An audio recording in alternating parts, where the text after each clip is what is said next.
وَكَذَلِكَ نُصَرِّفُ الْآيَاتِ وَلِيَقُولُوا دَرَسْتَ وَلِنُبَيِّنَهُ لِقَوْمٍ يَعْلَمُونَ. اور ہم اسی طرح اپنی آیتیں پھیر پھیر کر بیان کرتے ہیں تاکہ کافر یہ نہ کہیں کہ تم یہ باتیں اہل کتاب سے سیکھے ہوئے ہو، اور تاکہ سمجھنے والے لوگوں کے لیے تشریح کر دیں.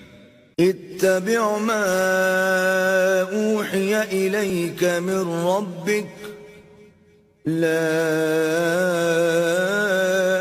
الہ الا ہو واعرض عن المشرکین. اور جو حکم تمہارے پروردگار کی طرف سے تمہارے پاس آتا ہے اس کی پیروی کرو، اس پروردگار کے سوا کوئی معبود نہیں، اور مشرکوں سے کنارہ کر لو. وَلَوْ شَاءَ اللَّهُ مَا أَشْرَكُوا وَمَا جَعَلْنَاكَ عَلَيْهِمْ حَفِيظًا وَمَا أَنْتَ عَلَيْهِمْ بِوَكِيلٍ.